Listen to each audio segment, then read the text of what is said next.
I have been covering Turkey for about 2 decades now, and I'm based in Istanbul.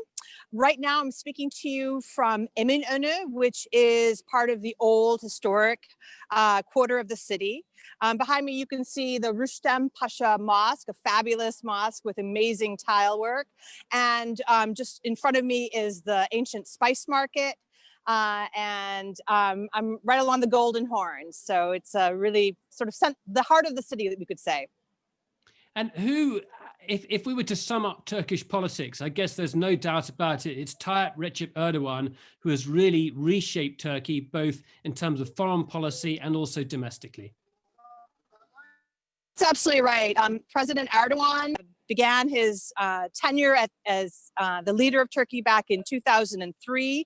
He's been in power now for almost 18 years, and he has changed this country dramatically. Among them is how much he's grown wealth. The economy has tripled under his rule. It's slow now. It's been a tough 2 years, made worse by the coronavirus pandemic.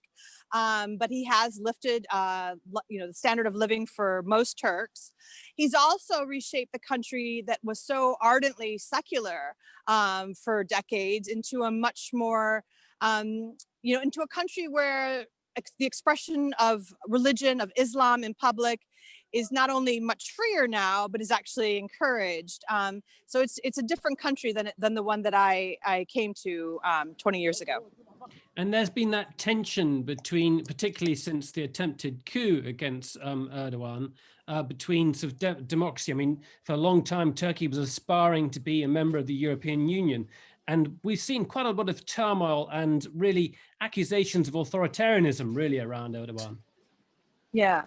And since the 2016 coup, Erdogan has only consolidated his power further. And he is, in effect, in a ruling coalition right now with ultra-nationalists. So that's definitely sort of honed maybe his authoritarian instincts.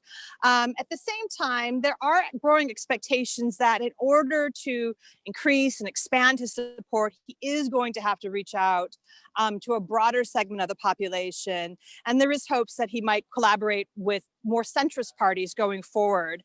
Turkey's not due to have another election until 2023, but it's always good to be ready for snap polls in Turkey. They happen quite a bit. I've covered more than a dozen elections to date.